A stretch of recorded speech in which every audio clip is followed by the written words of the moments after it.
प्रधानमंत्री नरेंद्र मोदी के संसदीय क्षेत्र वाराणसी से एक दिल दहलाने वाली घटना सामने आई है। दोस्ती में धोखा, फिर दोस्तों के साथ मिलकर 6 दिन तक लड़की के साथ जो किया, सुनकर होश उड़ जाएंगे। क्या है पूरा मामला, इस वीडियो में समझते हैं। नमस्कार, मैं हूं रजनीश यादव, आप देख रहे हैं लोकमत हिंदी। 25 मार्च को किताब लेने गई बेटी फिर नहीं लौटी।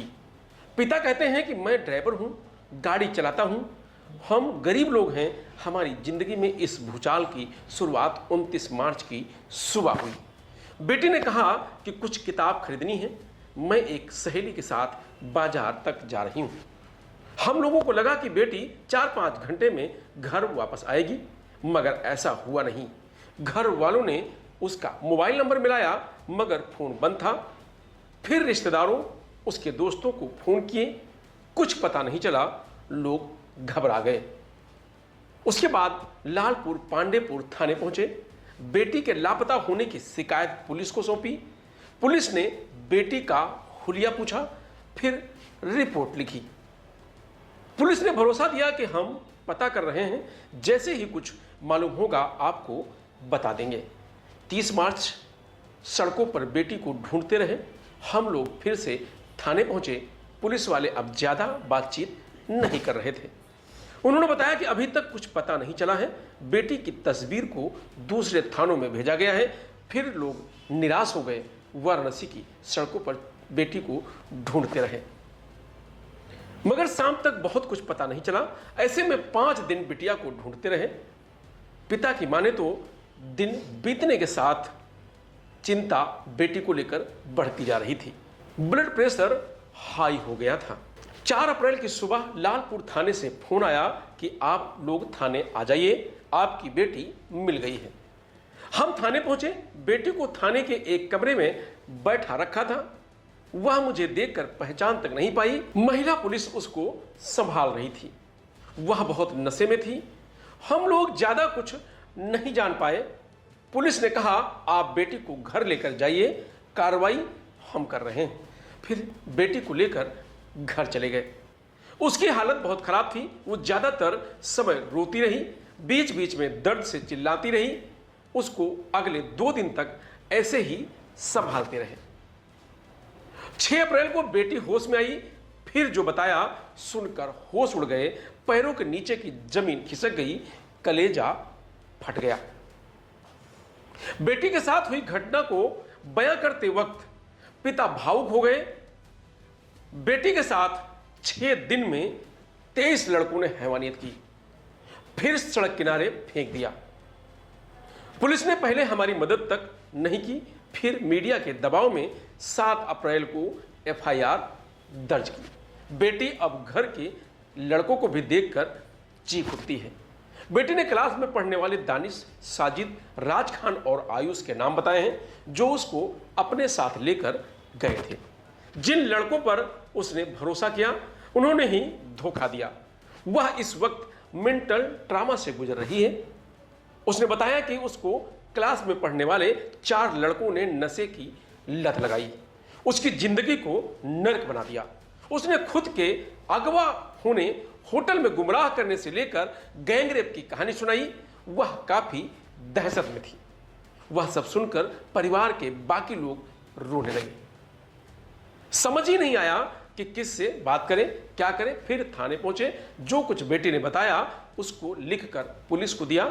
थाने में जो इंस्पेक्टर बैठे थे, उन्होंने कहा, हम जांच करके आपको बताते हैं। फिर परिवार वालों को घर वापस भेज दिया गया। बेटी सदमे में है। परिवार के ही लड़कों को देखकर चीख पड़ती है। बेटी बेहद नाजुक दौर से गुजर रही है। वह सदमे में है और डरी हुई है। बच्चे भी डरे हुए हैं। क्या होगा कोई नहीं जानता, मगर पूरा परिवार दहशत में जी रहा है। पिता की माने तो बेटी पढ़ने में बहुत होनहार थी, लेकिन उसकी रुचि स्पोर्ट्स में थी। हम उसे खिलाड़ी बनाना चाहते थे और जल्द ही उसका एडमिशन बैडमिंटन एकेडमी में करवाने वाले थे, मगर दरिंदों ने उसकी लाइफ और करियर दोनों तबाह कर दिया। उसकी गलती क्या थी? सिर्फ इतनी कि अपने साथ पढ़ने वालों पर भरोसा कर बैठी। वो समझ ही नहीं पाई कि इन दरिंदों की मंशा क्या है। ये है गैंगरेप पीड़ित के पिता का दर्ज। युवती से गैंगरेप मामले में पुलिस ने 23 में से 9 आरोपियों को जेल भेज दिया है। इन आरोपियों को जेल भेजने का घटनाक्रम मंगलवार को दिन भर नाटकीय रूप में चलता रहा। आरोपियों का मेडिकल कराया गया और फिर रात के अंधेरे में उन्हें कोर्ट में पेश किया गया। अस्पताल में मेडिकल और जेल में दाखिल से पहले पुलिस आरोपियों को लेकर सड़कों पर घूमती रही। पहले सभी आरोपियों को अस्पताल से पुलिस लाइन लाया गया और बाद में कोर्ट में दाखिल किया गया।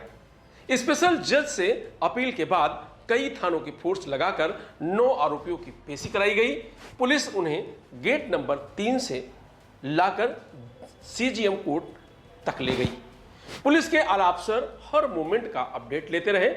देर रात कड़ी सुरक्षा में आरोपियों को कोर्ट में पेश किया गया, जहां से जज ने गंभीर आरोप मानते हुए जेल भेज दिया है।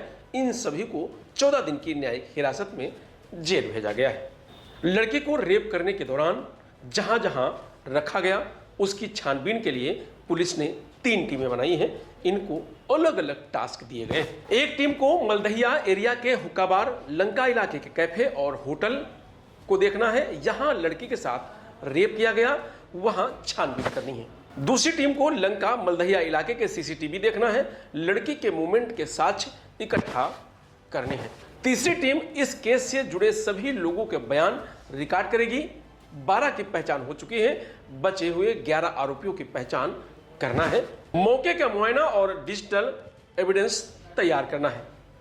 गैंग रेप के आरोपियों में कारोबारी से लेकर छात्र तक शामिल हैं। आरोपी स्पा संचालक पहले से भी जेल जा चुका है। उसके खिलाफ कैंट थाने में 2022 में सेक्स रैकेट चलाने का केस दर्ज हुआ था। पुलिस ने उसे गिरफ्तार किया था। इसके अलावा अन्य आरोपी अलग अलग दुकानों पर काम करते हैं, लेकिन सभी आरोपियों का कनेक्शन हुक्का बार से है। इसमें 2 आरोपी एक होटल पर काम करता था, जहां पार्ट टाइम के लिए युवती का आना जाना था। यहीं के हुक्का बार में युवती की इनसे दोस्ती हुई। पुलिस के मुताबिक अज्ञात आरोपियों को हुक्का बार में बुलाकर युवती को उसके सामने भेजा जाता था। गेस्ट के मसाज कराने के बहाने देह व्यापार और अनैतिक संबंध बनाने के लिए दबाव बनाया जाता था। कई बार उसे नशा भी दिया गया, जिससे वह विरोध ना कर सके। वाराणसी में युवती से गैंग रेप में किरकिरी के बाद पुलिस ने 23 में से 9 आरोपियों को गिरफ्तार करके जेल भेज दिया है। बाकी की तलाश जारी है।